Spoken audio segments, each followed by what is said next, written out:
Friends, welcome to Sojourner Santanu's channel. Today's topic of discussion Belur Math, the mother, the master, and the disciple. On the western bank of the sacred Ganga, where the morning mist rises like incense, stands Belur Math, a temple, a monastery, a vision realized.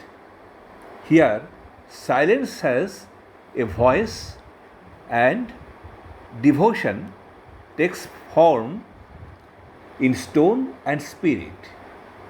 Every ripple of the river seems to whisper a prayer of unity, peace, and awakening. This is not just a temple complex, it is the living heart of a movement that changed the spiritual map of modern India. The Ramakrishna Mission, founded by Swami Vivekananda, breathes here, and this is the very place where the ideals of the mother, the master, and the disciple meet in perfect harmony. Let us begin with one whose life inspired it all, Sri Ramakrishna Paramahansa. Born in 1836 in a small village called Kamarpukur, he became the spiritual lion,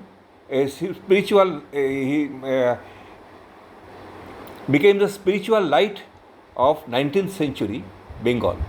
At Dakshineshwar, through years of intense devotion, meditation, and divine experiences, he realized the truth that all religions are but different paths leading to the same goal. Ramakrishna saw God in everything, in man, in woman, in the humblest of souls. He was the living embodiment of the university. For him, Christ, Allah, Kali, and Brahman were not separate. They were one, initiate consciousness. Belur Math was later built by the foremost disciple Swami Vivekananda to preserve and spread this universal message. Every brick of this place carries that vibration of inclusiveness, that religion is not a division but realization. At the heart of Belur Math stands the main temple of Sri Ramakrishna, designed under Swami Vivekananda's inspiration. Its architecture is a poem in stone. Look closely, its central dome resembles a Hindu temple. Its arches evoke Islamic design, and its facade reflects the grandeur of Christian cathedrals. This harmony of styles is deliberate. It is a symbol of the unity of all faiths. When you enter the temple, you feel that quiet, vast peace which Ramakrishna radiated, the peace of one who has touched the infinite.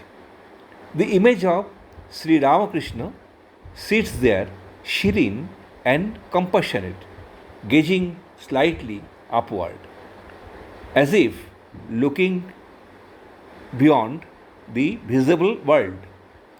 Morning and evening, the chants rise, Jaya Ramakrishna, Jaya Thakur, and the Ganga flowing beside carries that sound into eternity. But behind every flame of greatness, there is a quiet lamp, and that was the Holy Mother, Sri Sarada Devi. In millions, she was not merely Ramakrishna's consort, she was the living mother of all simple, serene, and filled with divine compassion. She carried forward Ramakrishna's spiritual legacy after his passing. It was she who gave shelter to the young monks when the world turned indifferent.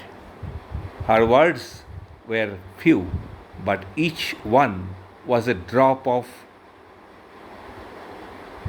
nectar. She once said, "If you want peace of mind, do not find fault with others. Rather, see your own shortcomings."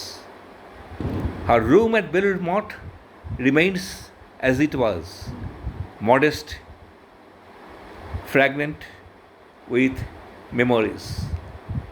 Those who visit feel stillness that words cannot express.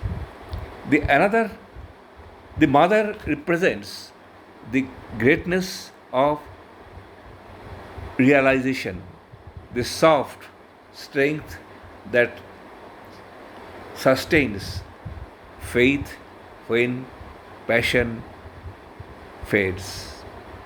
And then came the lion of modern India, Swami Vivekananda, Ramakrishna's beloved disciple who took its master message across oceans to awaken the sleeping soul of humanity.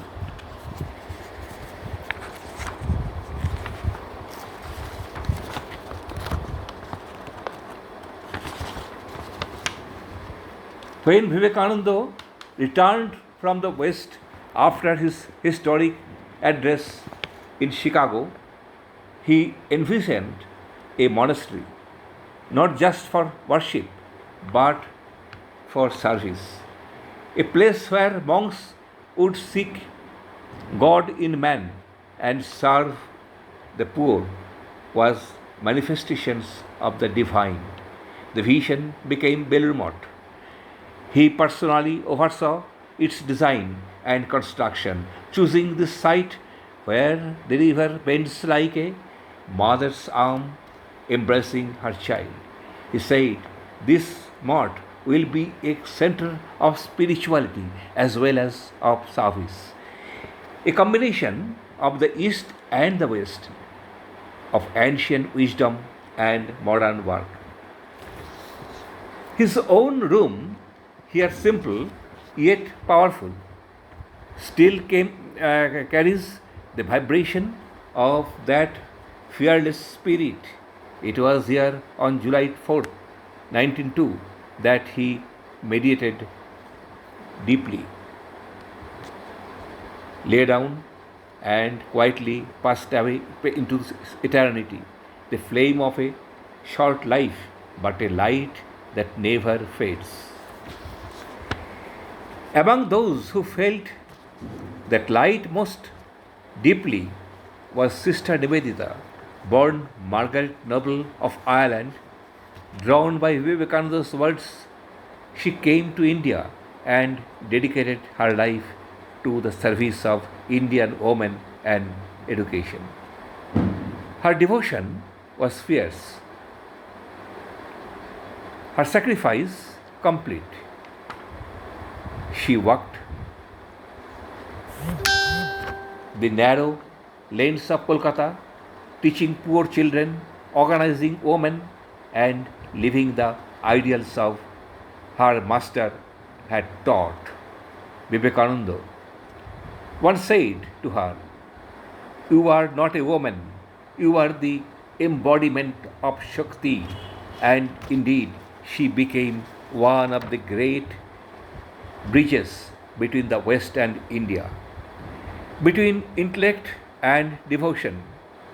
At Belur Math, her presence is still remembered with reverence.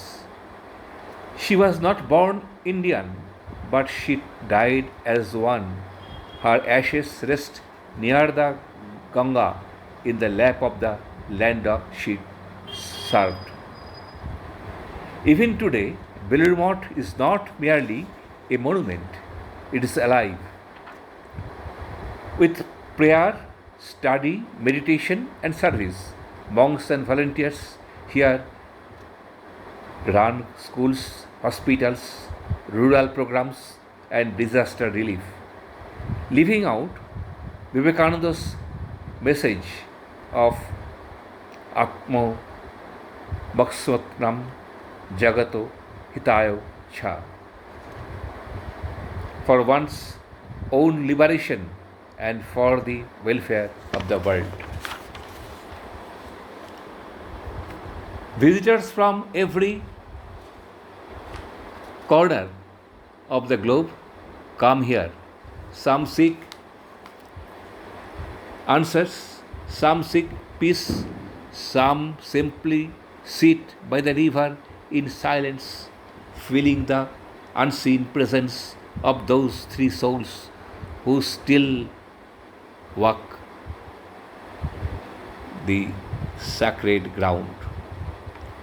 At sunset, when the lamps are lit and the Ganga glows gold, one feels that heaven itself has descended on earth.